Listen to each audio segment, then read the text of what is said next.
कहाँ जाओगे? दिल्ली तक जाना है और ओ, गाड़ी से प्रसाद लेके जाओ। ए प्रसाद दो प्रसाद दो प्रसाद। मैं तो दिन से बात तो आए हो फिर अभी ये भैया कहाँ रहते हैं? ये मथुरा में रहते हैं, मथुरा में। गुरुदेव के शिष्य। अच्छा, रघुनाथ जी का। हाँ, अच्छा, गुरु भाई। बहुत सुंदर। आ जाना भैया फिर। हाँ, ये दिल्ली से आए। अच्छा, आ जाना, तुम भी आ जाना। हाँ हाँ, प्रसाद ले जाओ।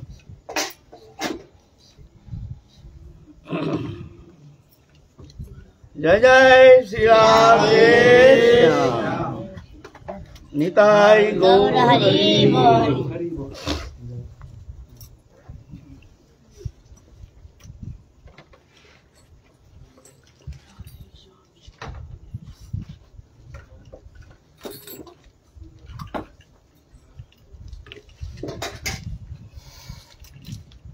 ये वृंदावन ब्रज भूमि है, ये दिव्य पवित्र भूमि है। इस भूमि में भगवान जुग जुग में आते हैं। बड़े बड़े संत महापुरुष जन्म लेकर इस भूमि में आकर के अपने हरिभक्ति प्राप्त करके अपने मानव जीवन को धन्य करने में समर्थ हो जाते हैं।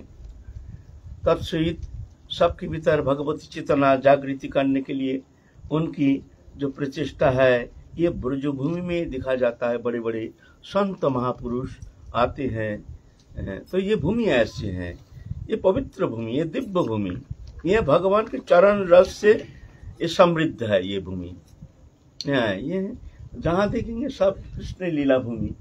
यहीं पर भगवान कृष्ण लीला किए हैं।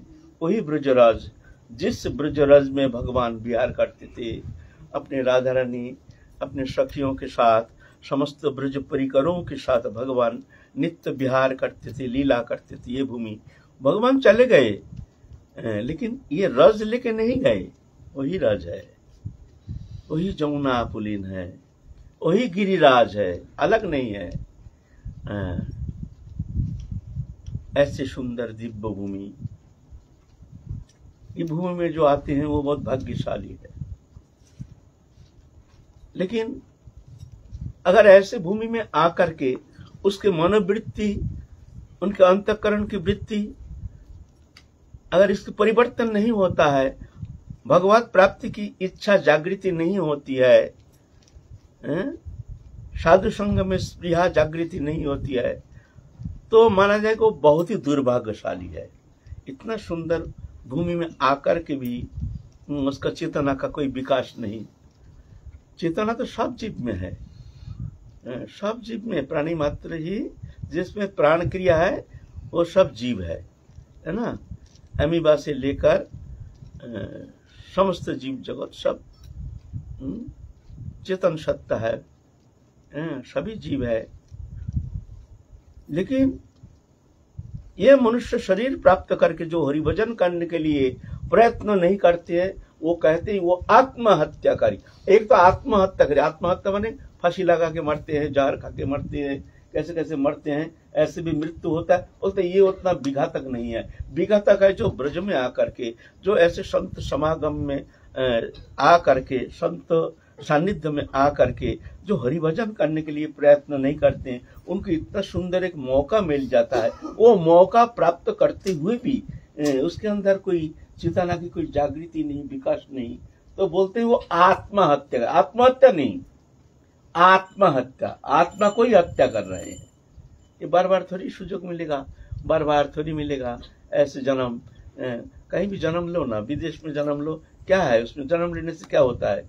वहाँ तो एकमात्र भोग वृत्ति, वो भोग वृत्ति के द्वारा तो वहाँ तो आत्मा कल्याण के लिए कोई तो वहाँ विकास के लिए कोई तो उपाय नहीं है।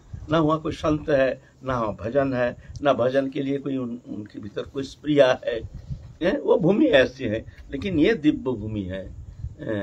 ये भूमि में आकर के अगर उसके भीतर कोई परिवर्तन नहीं होता है तो बहुत ही ये दुखदायी है, अनुशोचना की विषय है। ऐसे है ना, सभी तो जीवात्मा है। चैतन्य सत्ता चार प्रकार, ये चैतन्य सत्ता जो है भगवत अंश जीव विनाशी चेतन अमल सहज सुख राशि। ये चेतन सत्ता चार प्रकार है। एक है आवरित चेतन, एक है संकुचित चेतन, एक है मुकुलित चेतन, एक है विकसित चेतन।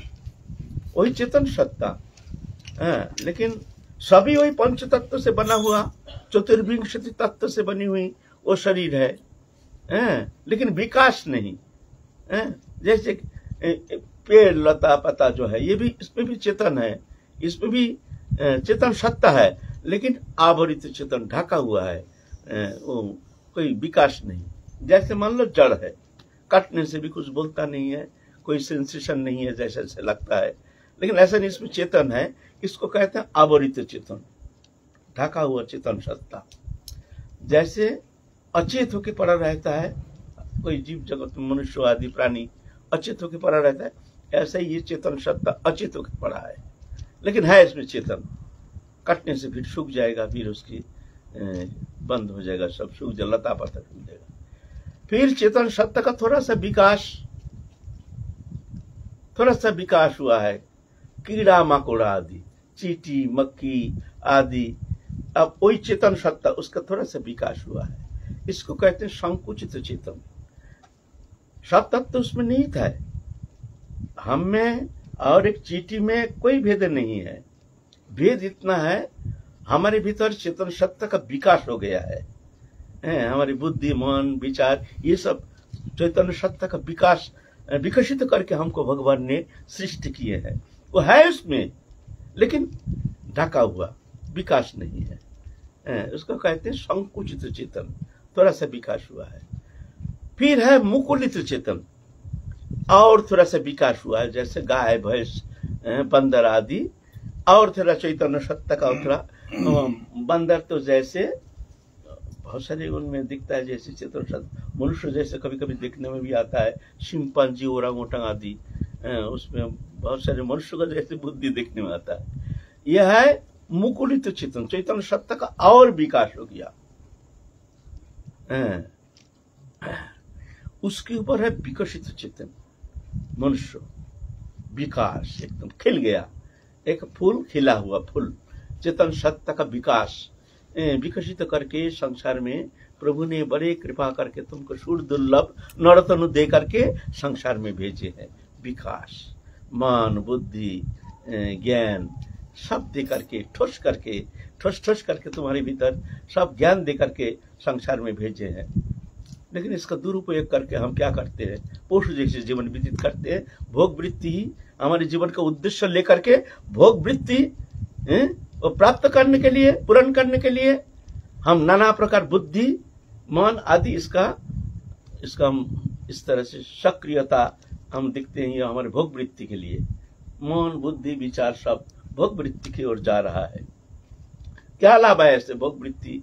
ऐसे मन बुद्धि भगवान ने दे दिया, ऐसे मनतनु नरतनु पा करके ऐसे विकसित चेतन करके भगवान ने तुमको भेजा है। और अभी भी तुम्हारा चेतन नहीं, किस लिए भेजा है? नहीं, हरि भजन के लिए।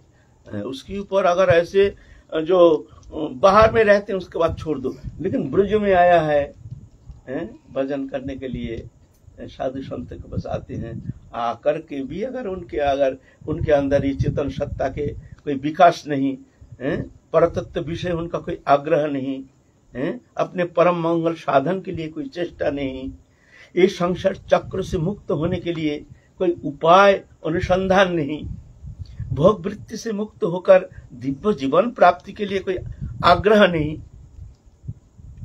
क्या लाभ है ऐसे मानव जीवन? भगवान ने इतना सृजन शक्ति के द्वारा इतना सुंदर रचना करके एक नरतन तुमको प्रदान किया है। इसको अगर सही से तुम व्यवहार करोगे ना, ठीक ठीक लगाओगे ना, तो अमृत फल सकता है ये मानव तनु। ऐसे है तनु, ये तनु पाने के लिए देवता अलग तरसते हैं। अगर ठीक ढंग से इसको व्यवहार किया जाए तो ये शरीर के द्वारा साधन करके तुम अमृत प्राप्त कर सकते हो, अमृत लोक प्राप्त कर सकते हो। तुम भगवान के जैसे तुम ऐसे सामर्थ्य तुम प्राप्त कर सकते हो। पंचविध मुक्ति, सारूप शास्त्र शालुक समीप सारूप, ये सब मुक्ति है ना। लेकिन देखो क्या दुर्भागा जीव है ना। इसलिए जो हो गया, जो बीत गया, वो तो आने वाला है नहीं। भविष्य का कोई गारंटी नहीं है। सामने कौन सा शुभ दिन तुम्हारे लिए इंतजार कर रहा है, ना जाने इससे और खराब दिन आ सकता है। इसलिए वर्तमान सबसे उत्तम समय है, इसको यूटिलाइज करो, हरि भजन करो, भजन करो, इसमें परम मंगल है। इसके लिए तुमको कोई त्याग करने की आवश्यकता नहीं है। जो हमको घर छोड़ना पड़ेगा, हमको विषय छोड़ना पड़ेगा, हमको सब कुछ त्याग करना पड़ेगा हरि भजन के लिए। हरि भजन करेंगे तो हमारे बाल बच्चा क्या होगा, हमारे संसार का क्या होगा। ये बाबा तो बाबा जी हैं, सब छोड़ छाड़ करके बैठ गया, हम भी ऐसे ही छोड़ देंगे तो भाई संसार गुजारा। बात ऐसा नहीं है। ये भ्रम मन से मिटा दीजिए। इसको भजन नहीं कहता है। घर छोड़ने से भजन नहीं होता है, जंगल में रहने से भजन नहीं होता है। बहुत पशु पक्षी जंतु जानवर जंगल में रहता है, तो क्या हुआ? भजन है अंतःकरण वृत्ति, एक भावनात्मक परिवर्तन, क्रियात्मक नहीं, भावनात्मक। नो, ये हमको इस शरीर रहते रहते बस हमको हरि भक्ति प्राप्त करके इस शरीर रहते रहते ही हमको मानव जीवन का परम मंगल साधन करना है। हमारे जीवन का उद्देश्य है कि हमको परम शांति पद, परम धाम प्राप्त करना है। भगवत प्रेम सान्निध्य प्राप्त करके हम संसार से मुक्त होकर दिव्य स्वरूप प्राप्त करके धन्य हो जाएंगे। ये लक्ष्य लेकर के चलने के लिए प्रयत्न करना चाहिए। यही है बुद्धिमत्ता। और कोई बुद्धिमत्ता तुम्हारा कोई काम में आने वाला है नहीं। तो ठीक है, जो भजन करने आए हैं उनके लिए एक बड़ी बात है। हमारे यहाँ तो भजन भूमि है ना, इसीलिए सत्संग जो है हमारे हम जैसे साधक के लिए जरूरी है, जानना जरूरी है। हमारे कहाँ कहाँ भूल भ्रांति हो रही है, किस भूल के कारण हम साधन करते हुए भी हमारे प्रगति नहीं हो रही है। हमारे मन विषय से ऊपर चल करके वो कुछ मंगलमय, कुछ हरिभक्ति का आस्वादन, कुछ दिव्य जगत का कुछ अनुभव हो नहीं पा रहा है। क्यों? कारण तो है, कारण बिना कार्य नहीं होता है। कार्य हो रहा, कारण नहीं, ऐसा थोड़ी होता है। कारण, कार्य के पीछे कोई कारण रहता है, तो क्यों नहीं हो रहा? इसके पीछे कारण है ना। तो इस विषय हम लोग आलोचना कर रहे हैं। तो हमारे महाप्रभु ने एक बात कही है, देखो, जो भजन करना चाहते हैं तो सबसे पहले उनको एक विषय ध्यान देना चाहिए, किसी का निंदा नहीं। बोलते निंदा के जैसे पाप नहीं है साधक के लिए।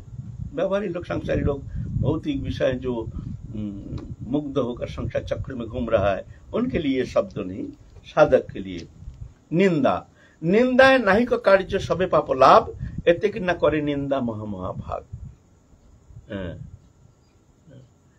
जे मोर दासेर सकृत निंदा करे, मोर नाम कल्पतरु ताहारे संहारे। जे मोर दास, मेरे दास जो है इनकी निंदा करते हैं। निंदा माने दूसरा का दोष का आलोचना करना ही निंदा। कोई एक अन्याय किया है, भूल किया है, उसको शब्द के द्वारा प्रकाश करना, तो इसे कोई निंदा कहते हैं। निंदा बहुत हानिकारक है।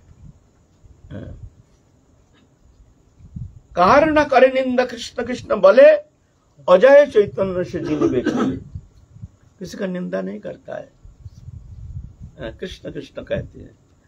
बोले बहुत सहज, बहुत सरलता के साथ वो हमको प्राप्त कर लेंगे। जे मोर दासेर सकृत निंदा करे, मेरे दास जो है उनकी जो निंदा करते हैं, मोर नाम कल्पतरु ताहारे संहारे। नाम कल्पतरु है। कल्पतरु माने कल्प वृक्ष के नीचे खड़े होकर जो कोई भी वस्तु इच्छा करते हैं तत्क्षणात मिल जाता है, इसको ये कल्प वृक्ष कहते हैं। खैर ये काल्पनिक है कि नहीं ये तो पता नहीं, ऐसे वृक्ष कहीं है कि नहीं, लेकिन कहते हैं कल्प वृक्ष। कल्प जो कल्पना करते हैं वही मिल जाता है। तो नाम ऐसे कल्पतरु है, नाम आश्रय करके कोई अगर नाम से कुछ भी चाहते हैं ना, नाम तत्क्षण तो उसको फल देते हैं। भले फल देते हैं, नाम का फल तो हरि भक्ति।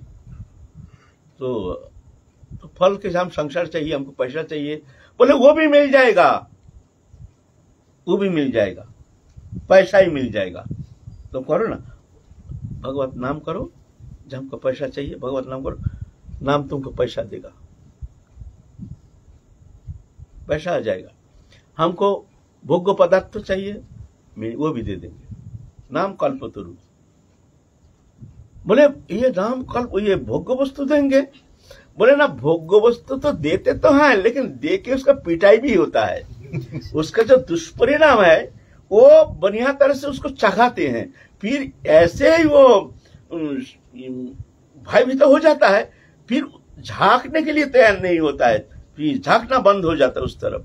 देते तो हैं, लेकिन उसके परिणाम जो है तो बहुत दुष्परिणाम उसको भोगना पड़ता है।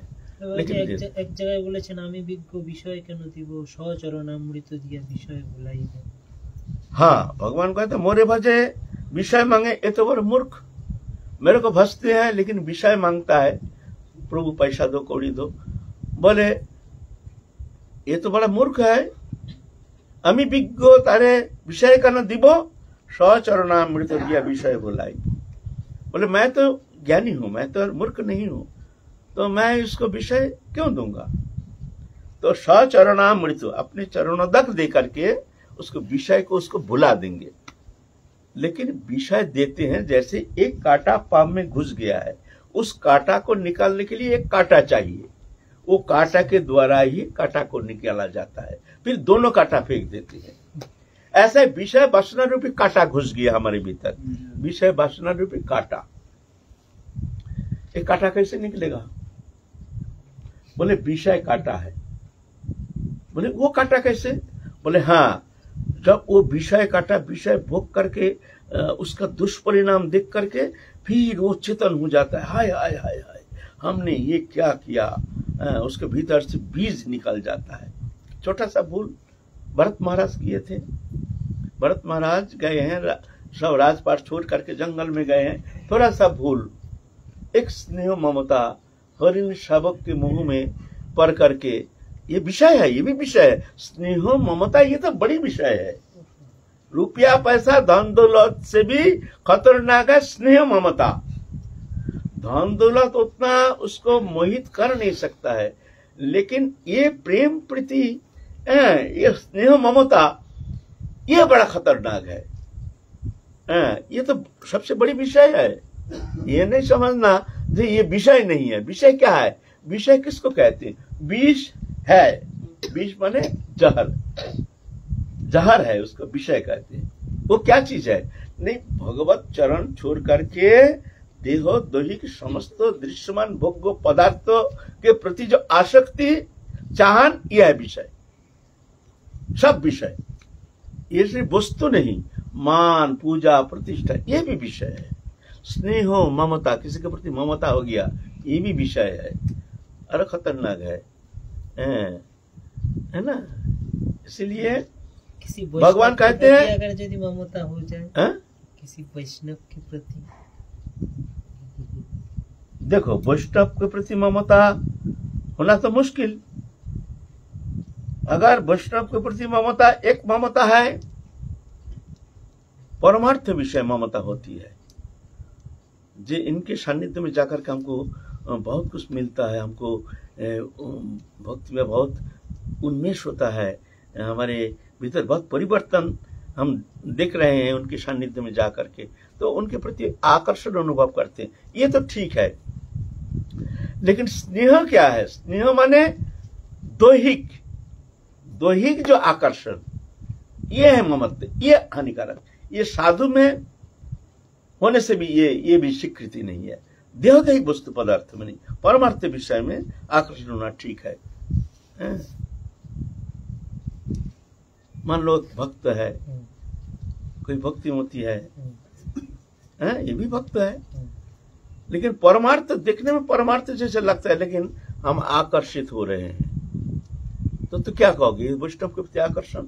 बोले ना, देखने में लगता है ऐसा, लेकिन ना, वो स्वीकृति नहीं है, वो विचार की विषय है ना। तो बोलो। फंसने की प्रक्रिया वहाँ बनती है जब अपने ही परिवारीजन, अपने ही स्वजन से, भले ही कोई वैष्णव हो, वहाँ जब घनिष्ठता बढ़ती है तब फंसने का भय रहता है। बाहर तो फंसने का कोई औचित्य नहीं लगता। देखो, जहां मन की दुर्बलता, तो वहां से फंसने का भय है। मन की दुर्बलता नहीं है तो फंसने का भय है नहीं। सबसे बड़ी बात है अपने घर में अपने परिजन, अपने निजी जन, इनके प्रति जो ममता है, ये तो स्वाभाविक ही, अपने बच्चे के प्रति, अपनी स्त्री के प्रति, अपने पुत्र के प्रति ममत्व बोध है। तो ये ममत्व बोध इतना आपको समझ में नहीं आता है, लेकिन ये भी बंधन का कारण है ना, है ना। इस हृदय में ठाकुर जी छोड़ के दृश्यमान जागतिक कोई वस्तु, व्यक्ति, पदार्थ के प्रति किंचित मात्र आसक्ति ना रहना, सीधा बात है, वही बंधन का कारण हो जाएगा। तो यह ठाकुर जी कहते हैं, जे मोर दासेर सबकृत निंदा करे, मोर नाम कल्पतरु तहारे संगारे। मान, मेरे नाम जो है वो कल्पतरु है, और पैसा भी देंगे, जो भी चाहिए वो भी देंगे, मिलेगा। तुम करो, नाम करो, शंका पूर्वक नाम करो, जो हमको पैसा दे करो, मिल जाएगा, पैसा भी आ जाएगा। एक यहाँ एक और भी रह गई है बात। बोलो। दयाविन संत कसाई। दया करना संत का धर्म है। तो संत इतने अपने परिवारी हों या कोई अपने परिचित हों, उनको छोड़ करके उनको बहुत कुछ देखने में आता है कि उनका एकदम से परित्याग करके और भगवत इच्छा पर छोड़ करके चला जाता है, तो उनको जो पीड़ा अनुभव होती है, तो क्या वो साधु के भजन में बाधा नहीं बनती? वो जो उनके दुख दर्द जो होता है, किसका? मानो साधु परित्याग कर देते हैं, साधु घर परित्याग कर देते हैं, माँ का, बाप का, उनका। देखो, जब तीव्र वैराग होता है तो जब ऑटोमेटिक छूट जाता है। जब पेड़ में फल फलता है ना, जब कच्चा रहता है तब तो वो पेड़ से साथ में संस्पृष्ट रहता है, जब पक जाता है तो ऑटोमेटिक गिर जाता है। ऐसा ही जब तीव्र वैराग आ जाता है, भगवान के चरण में जब अनुराग हो जाता है, तो ये संसार माने वासना रूपी संसार छूट जाता है, ऑटोमेटिक अलग हो जाता है, स्वाभाविक। और जोर करके तोड़ना, अगर कच्चा फल है उसको तुम जोर करके तोड़ करके पकाओगे, रंग तो आ जाएगा, कार्बोहाइड्रेट दे करके तुम पका लोगे, रंग तो आ जाएगा, लेकिन वो मिठास नहीं आ सकता है, वो टेस्ट नहीं होता है। ऐसे जोर करके बैराग लेकर के घर छोड़ के तुमने भजन करना चाहते हो, हाँ, देखने में तो बैरागी ठीक है, लेकिन वो टेस्ट माने वो जो भजन में जो अनुराग, वो होना संभव नहीं है। इसीलिए बैराग किया नहीं जाता है, बैराग हो जाता है। बैराग कब होता है? जब अनुराग होता है। अनुराग माने भगवत चरण में अनुराग होता है, तभी बैराग होता है। अनुराग नहीं बैराग थोड़ी होता है। इसीलिए गीता में क्या कहते हैं? गीता में कहते हैं, अश्वत्थमेनं सुविरलमलं असंग सत्सृण चित्ता तदपदं तत्परिमार्गितव्यं यस्मिन् गत्ता न निवर्तन्ते भुवः तमेव चाद्यं पुरुषं प्रपद्ये जाव प्रवृत्ति प्रसिता पुरानी। एक अश्वत्थ रूप, संसार रूप अश्वत्थ वृक्ष को तीव्र वैराग्य रूप अस्त्र के द्वारा छेदन करना पड़ेगा, अस्त्र माने अनासक्ति, अनासक्ति रूप अस्त्र के द्वारा एक संसार वृक्ष को छेदन करना है। जब तक अनासक्ति आती नहीं तब तक जाकर के वैराग होता नहीं, अनासक्ति वैराग। फिर छेदन करके उसके बाद निकल पड़ो। अश्वत्थ विनंश बुढ़िमलंग असंग शस्त्र, असंग शस्त्र माने तीव्र वैराग्य रूप असंग, असंग माने अनासक्ति, अस्त्र के द्वारा छेदन करके परिमार्गितम चस्मिन् गत्ता न निवर्तंगे निवर्तन्ते वो तमें बचाद्यं पुरुषं प्रपद्ये। फिर जो पुरुष जिनके शरण कमल प्राप्त करने से फिर कभी संसार में लौट के आता नहीं है, मैं उस परम पुरुष का शरण लेता हूं, ऐसा करके निकल पड़ोगे, गीता कहते है ना। फिर ऐसे निकलने से होगा नहीं, फिर क्या करना पड़ेगा, क्या करना पड़ेगा, कैसे? न निर्माण मोहा जित संग दोषा अद्यत्त नित्ता विनिवृत्त कामा दंधर विमुक्ता सुख दुख संगर गच्छन्त मूढ़ा पदम अव्ययम तत्। निर्माण माया मोह वर्जित, अभिमान वर्जित, जित संग दोष, संग दोष से वर्जित, आध्यात्म नित्य हर्षण भगवत चिंतन भगवत अनुशीलन, विनिवृत्त कामा समस्त कामना निवृत्त हो गया है, कुछ चाहिए नहीं, भगवत चरण छोड़ के कोई वस्तु पदार्थ तो कुछ हमको चाहिए ही नहीं, विनिवृत्त कामा, दंधर विमुक्ता, हर्ष विषाद मान अपमान शीत उष्ण सुख दुख ये द्वंद्व है, इससे मुक्त हो, सुख दुख संगर गच्छन्त अमूढ़ा पदम अव्यय, वो उस परम पद को प्राप्त करते। तो जोर करके बैराग लेकर के घर छोड़ करके संसार में दुख दारिद्र्य अशांति देख करके कोई कामदाम नहीं कुछ नहीं, घर में कलह देख करके चलो भाई छोड़ो वृंदावन जाके साधु बन जाएंगे, भंडारा तो होता ही है, नहीं तो भिक्षा कर लेंगे, यहाँ झगड़ा में कौन रहता है, चलो साधु बन के भजन भी करेंगे गुजरेंगे। उस वैराग्य में तो भगवत प्राप्ति थोड़ी होती है, थोड़ा सा विशेष संपर्क में आने से फिर जाके देखा जाएगा तुम्हारे भीतर की वृत्ति जो वो बदल गई है, ऐसे है ना। तो ये तभी होता है वैराग, वैराग्य किया नहीं जाता है, वैराग हो जाता है। वो वैराग तब होता है जब भगवत चरण में अनुराग होता है, तभी जाके वैराग होता है। अनुराग बढ़ाने के लिए तो उसमें तो त्याग वैराग ना त्याग वैराग कुछ नहीं, त्याग वैराग कुछ नहीं है। त्याग माने कि वस्तु, जिस वस्तु सानिध्य में हमारे भीतर विकार होता है या नुकसान होता है, उल्टा पल्टा खाना पीना, जो खाने से हमारा रजोगुण वृद्धि होती है, इतर आहार शुद्धि संग शुद्धि ये तो करना पड़ता है, लेकिन इसको वैराग कहा नहीं जाएगा, इसको वैराग कहा नहीं जाएगा। वैराग माने वैराग, वै माने नावाचक शब्द, वै माने ना, राग माने आसक्ति, देहो दैहिक वस्तु पदार्थों भगवान छोड़ के और सब पदार्थों जो है ये वस्तु में अनासक्ति का नाम वैराग। वैराग वै सादृश्य माने कोई समता नहीं, वैषम्य कोई समता नहीं, वैकुंठ जहाँ कोई कुंठा नहीं, ये वै माने नावाचक शब्द, वैराग माने जिसके मन में कोई राग नहीं माने आसक्ति नहीं, दृश्यमान वस्तु पदार्थ होती, उसको कहते हैं वैराग। वैराग माने घर छोड़ना नहीं, वैराग माने दाढ़ी जटा बढ़ाना नहीं ना, ये भी है, ये भी प्रणम्य है, आदरणीय है, सम्मानीय है, ऐसा नहीं, ये स्वरूप लक्षण है, ये तो हमारे लिए पूजनीय, ये तो, लेकिन इसको सही ठीक वैराग कहा नहीं जाएगा, ये तो लक्षण है। वैराग हो गया तब जाके हम ये पोशाक धारण करते हैं, अधिकारी होते हैं ये पोशाक धारण करने का, नहीं तो थोड़ी अधिकारी होता है, हमारे भीतर वैराग नहीं और हमने पोशाक धारण कर लिया तो हानिकारक होता है, अपने लिए भी समाज के लिए भी, समाज के लिए भी हानिकारक होता है ना।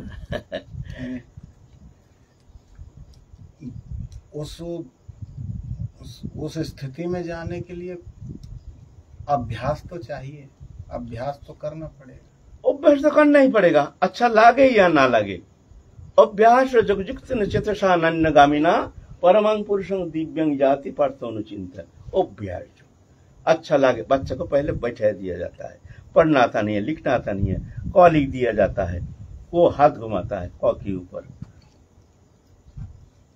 रसगुल्ला बना देता है 2 मिनट पीछे, अरे अरे क्या किया, लो फिर लिखो, फिर क लिख दिया, फिर हाथ घुमाया, फिर रसगुल्ला अनमना होकर के हाथ घुमा रहा है, फिर तो धमका, ठीक इसके ऊपर हाथ घुमा, फिर लिख दिया, तो ये जो हाथ घुमा रहा है उसका लिखाई नहीं हो रहा, वो लिख नहीं पा रहा, लेकिन उसका चेष्टा वृथा नहीं जा रहा एक भी रेखांकन, क्योंकि समस्त रेखांकन का परिणाम वो एक दिन लिख लेता है। हम लोग जो लिखते हैं उसका परिणाम क्या कहां से हुआ? नहीं, एक दिन हमने हाथ घुमाया। सबको, यहाँ कोई भी है अगर किसी को लिखना आता है तो एक दिन वो ऐसे ही हाथ घुमाया तब लिखा, ऐसे नहीं हाथ घुमा। आप देखते हैं बच्चा हाथ घुमाता है रसगुल्ला हो जाता है, दूर छोड़ो इसको, छोड़ दो, बेकार समय नष्ट हो रहा। कभी वो लिख नहीं पाएगा, जीवन में कभी वो लिख नहीं पाएगा। अगर लिखना है तो हाथ घुमाना पड़ेगा पहले। ऐसे ही भजन हमारा होता नहीं है, भजन में मन नहीं लगता है। हम इंतजार करते हैं कब हमारा मन लगेगा तब भजन करें। ऐसे बहुत तो है, पूछते हैं बोलते क्या करें बाबा, नाम जब करेंगे आसन में मन नहीं लगता है, माला में मन नहीं लगता है, तो क्या करें, अच्छा नहीं लगता इसलिए घूमते हैं। अनंत काल बीत जाएगा, तुम्हारा भजन होगा नहीं। बच्चा जैसा हाथ घुमाना पड़ेगा तुमको। वो क्या अभ्यास, जो अच्छा लागे ना लागे, आसन में बैठो, बैठ करके माला जपो, जो गुरु प्रदत्त नाम, ध्यान धारणा, उपासना, स्तप, स्तुति, वंदना, जो भी उपाय गुरुदेव देते हैं उसको फॉलो करते रहो, हो चाहे ना हो, अच्छा लागे ना लगे उस तरफ झाको मत, हो जाएगा। एक दिन तुम्हारा भजन शुरू हो जाएगा। ये उपाय जो इसके सबके लिए जरूरी है, ये करना ही पड़ेगा, है ना? ये ऐसा भी नहीं होता कि घर में सब प्रसन्न हो और हम अपनी भक्ति पूर्वक जितने भी विधि निषेध पालन करके और त्याग वैराग जो भी गुरु प्रदत्त जो भी कुछ है वो हम धारण करके भजन करें और घर वाले बहुत प्रसन्न हो। ऐसा तो कोई, ऐसे तो यार लाखों में एक घर देखने में आता है। ज्यादातर हमारे समाज में क्या दिखा जाता है, टीवी देखो, झगड़ा करो, कलह करो, ताश खेलो, कुछ करो, कोई कुछ नहीं। माला लेके बैठ गया तो अशांति का पहाड़, अशांति। ये तो भगत जी बन रहे हैं, भगत जी बनने से ही काम चल जाएगा, काम धाम तो करते नहीं है, झाप देखो माला लेके बैठे हैं। माला छोड़ दिया तुमने, कुछ नहीं, माला छोड़ दो, छोड़ कर तुम टीवी देखो, घर में झगड़ा करो, कल कोई कुछ नहीं कहेगा, कोई कुछ कहेगा नहीं। उधर से पड़ोसी के घर में जाकर के कुछ बोलो, कहीं जाओ, मार्केट में जाओ, घूम, कहीं अशांति नहीं। माला लेके बैठ गया कि अशांति का एकदम तूफान आ गया, भगत जी बन रहे, भगत जी बनने से काम चल जाएगा, भगत बोला। ये हमारे समाज जीवन है। ऐसा संसार बहुत कम दिखने में आता है। तो इस स्थिति में हमको दर्जा दे के दर्जा बंद कर दो, बोला हमारा तबीयत ठीक नहीं है, माला लेके बैठ जाओ। सब जानते हैं जो तबीयत ठीक नहीं है, भले सो रहे हैं, माला लेके बैठ जाओ, ठीक ना। और उठो, दर्जा खोलना 8-9 बजे, बोले तबीयत ठीक नहीं है, तुम 3 बजे उठ के स्नान करके बैठ जाओ आसन में, 4 बजे, 4, 5, 6, 7, 8, 9, 6 घंटा भजन करो। इस तरह से काम करना पड़ेगा, बहाना बनाना पड़ेगा। रिश्तेदारी कहीं जा रहे हैं, कोई कंपनी का काम में जा रहे हैं, कुछ नहीं, वृंदावन में जा रहे हैं।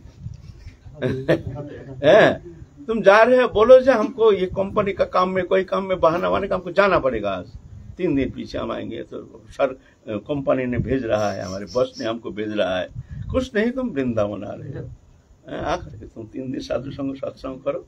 इस तरह से बहाना बनाना पड़ेगा आत्म कल्याण के लिए। जहां ऐसे प्रतिकूल परिस्थिति होती है, उस प्रतिकूल परिस्थिति में इस तरह से कुछ बहाना बनाना पड़ेगा तुम्हारा आत्म कल्याण के लिए, क्योंकि ये तुम्हारा मानव जीवन का सवाल है।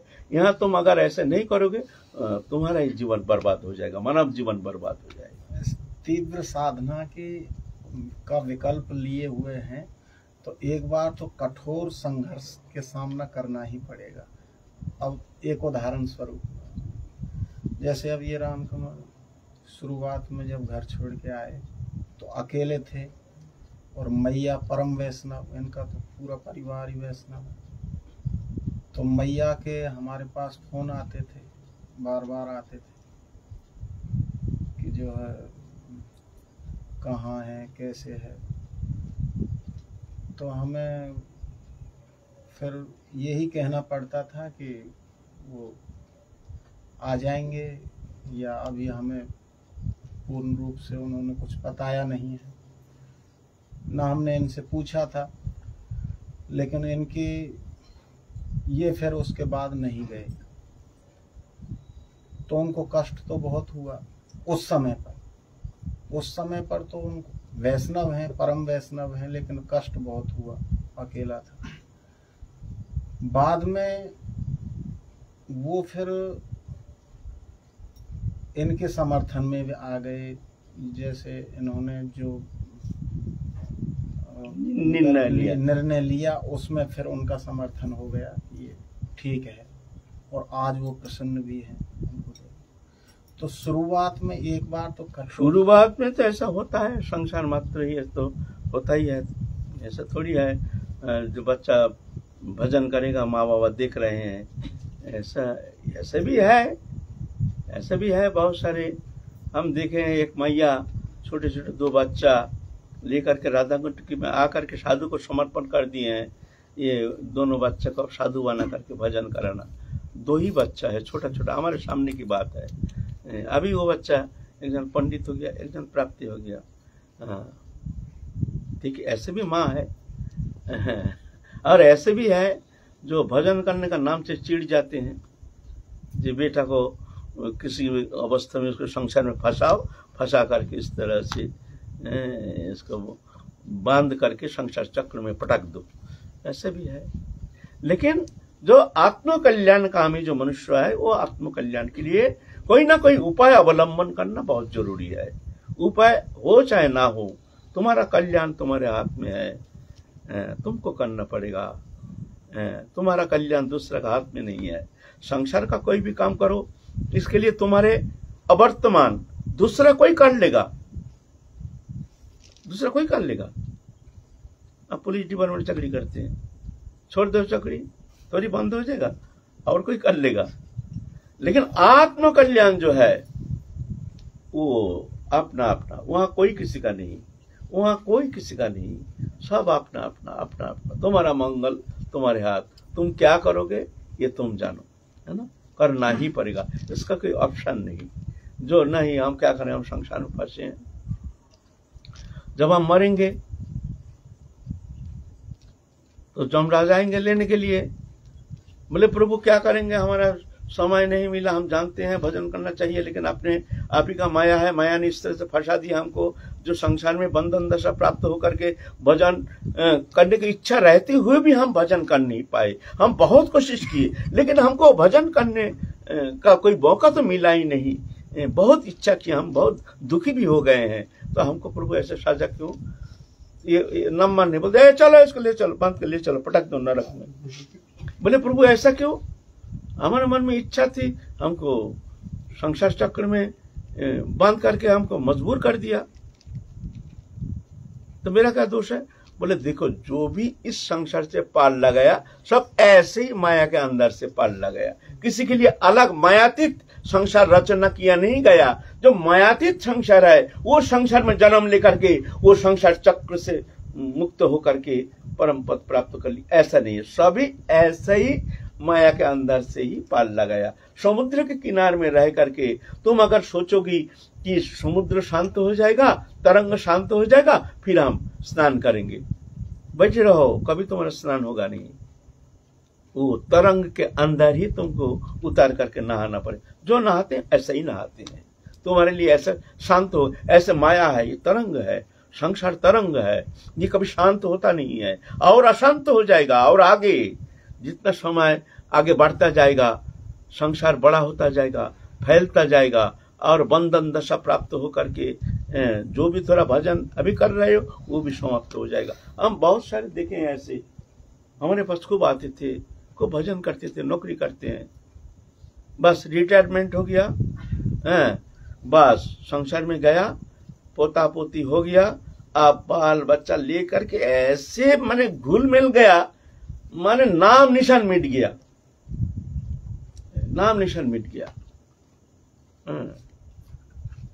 ऐसे माया है ना। तो इसलिए समय का इंतजार नहीं, समय सबसे उत्तम समय वर्तमान आज का दिन, अभी का समय, अभी जो है हमारे सामने जो चल रहा है, ये सबसे उत्तम समय है।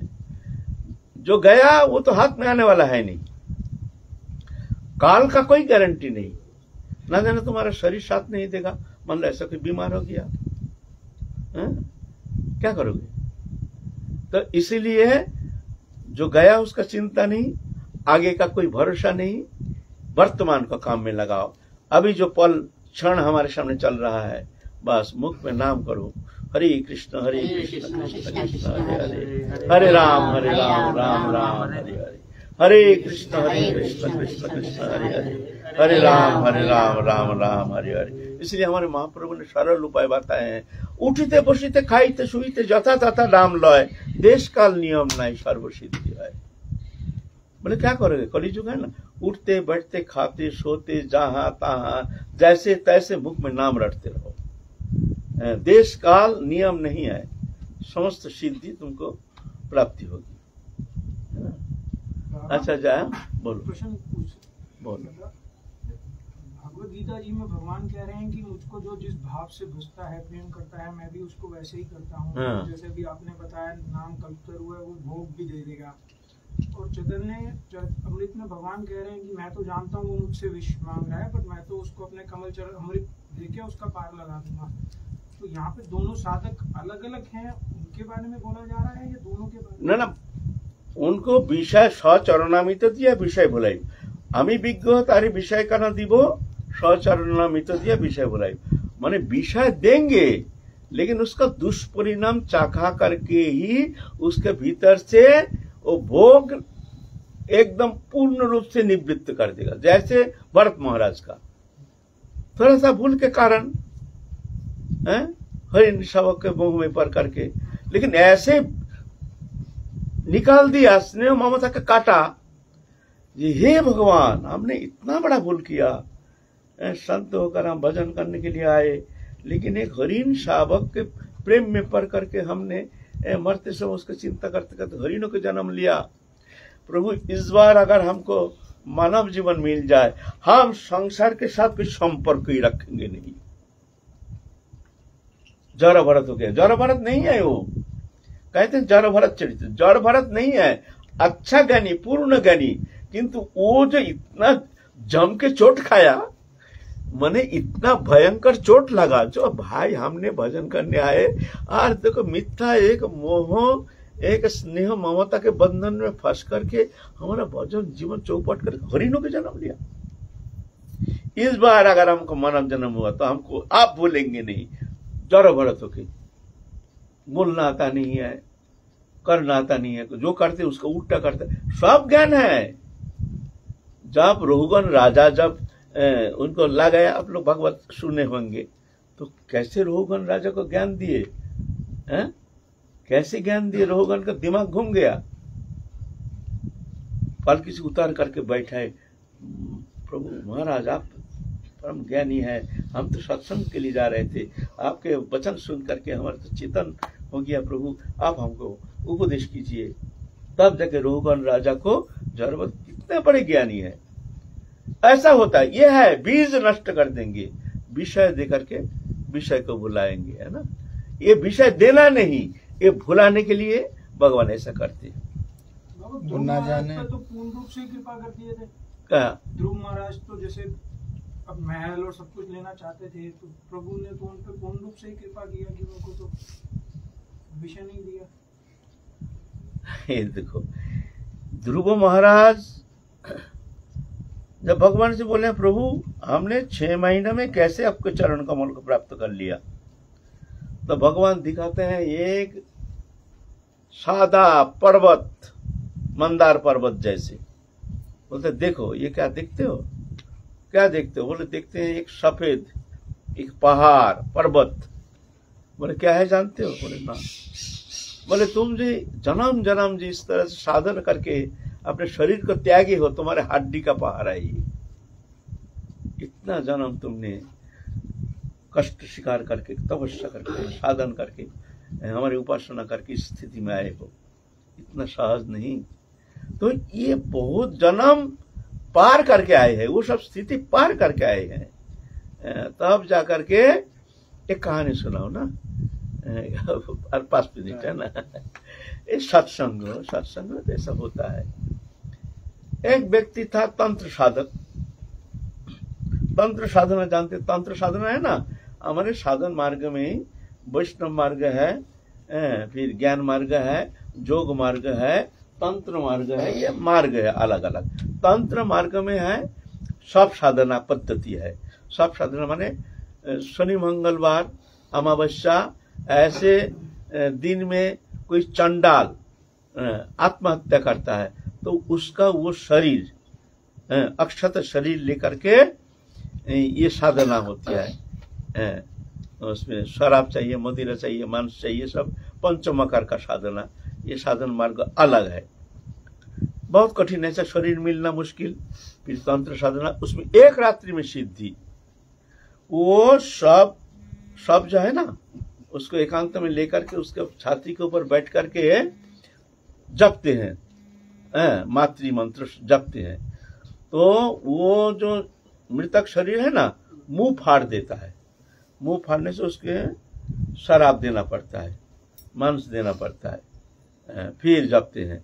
उस समय बहुत भौतिक क्रिया होती है, माने ऐसे ऐसे भयंकर भयंकर क्रिया जो बड़े बड़े साधक भी पागल हो जाएंगे। ऐसे बहुत जैसे शेर आकर के हाँ आकर खा रहे हैं, भूत प्रेत आकर के उसको खा जाएगा, ऐसे आधी तूफान, माने क्या क्या प्रकृति, ऐसे कोई भीतिदायक कोई क्रिया नहीं है जो उस समय होती नहीं है। लेकिन साधक को निर्भय होकर के साधना करना पड़ा। छोड़ करके अगर चला गया तो पागल हो जाएगा।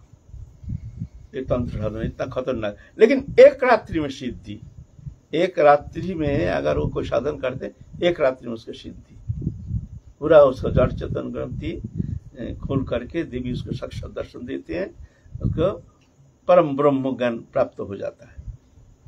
तो एक व्यक्ति तंत्र साधना जानते थे, उनका गुरु है तांत्रिक,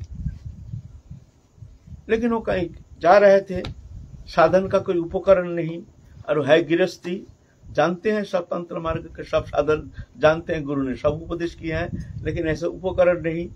और संसार में रह करके कहाँ पाएंगे ये सब साधन वस्तु, और संसार जीवन में तो समस्त कार्य के बंधन के कारण तो कुछ साधन भजन होता नहीं। एक दिन चलते चलते एक जंगल में चले गए, गहरा जंगल। जंगल में जाकर के रास्ता भूल गए तो एक पेड़ के ऊपर बैठे हैं। पेड़ के ऊपर बैठे हैं रात्रि, समय बड़ा भयंकर जंतु जानवर। रात 12 बजे एक तांत्रिक सिंदूर के एकदम मोटा सिंदूर एक मृतक को लेकर के पेड़ के नीचे बैठ गया। बैठ करके अब उपकरण सब लाए, मांस लाए हैं, मदिरा लाए हैं, और जो जो उपकरण सब लाए हैं, मृतक के शरीर के ऊपर बैठ करके आप वो जप करना शुरू कर दिए हैं। और वो देख रहे हैं, वो जानते हैं वो साधना, लेकिन उपकरण नहीं। तो कुछ समय पीछे, 2 घंटा पीछे एकदम पागल होके हा हा हा हा हा हा करते करते मृतक शरीर को छोड़ करके, सब उपकरण छोड़ करके पागल होके चला गया। एकदम पागल, उन्माद। ऐसा सहज नहीं है साधन करना, पागल हो, दिमाग क्रैक हो जाता है। तो वो सोचता है भाई उपकरण सामने मौजूद है, सब चीज मौजूद है, हम क्यों ना देखें एक बार, जब फुकटिया हमको समस्त उपकरण मिल रहा है तो हम भी एक बार साधन करके देखें ना, क्यों मरेंगे तो मरेंगे, दिखा जाएगा। वो उतार के बैठ गया है मृतक शरीर के ऊपर, और बैठ करके वो साधन उपकरण, जैसे मंत्र तो जानकारी है, गुरु ने सिखा दिया। साधन करते करते प्रातः काल साक्षात देवी भगवती आकर के उनको दर्शन दिए, उसको दिव्य ज्ञान प्राप्त हो गया। तो बोलते हैं माँ तुम पहले ये बताओ माँ, हम तो गृहस्थी हैं, वो तो तांत्रिक जो थे वो तो एक साधु है, वो पागल होके चला गया, समस्त उपकरण उसी ने संग्रह किया, और हमको अपनी कृपा किया माँ, ये कैसी बात है? तो माँ कहते हैं अरे बेटा, तू कितना जन्म ऐसे पागल होके तू भी भाग गया, तू जानता है? इतना जन्म तू ऐसे पागल होके तूने ऐसे भागा है, तू, तेरे को पता है तो ये कोई कोई ऐसे जन्म पूर्व जन्मार्जित पूर्व कृत संस्कार लेके जन्म लेते हैं, उसके बाद अलग है ना, सब होता है। अच्छा, जय जय श्री राम।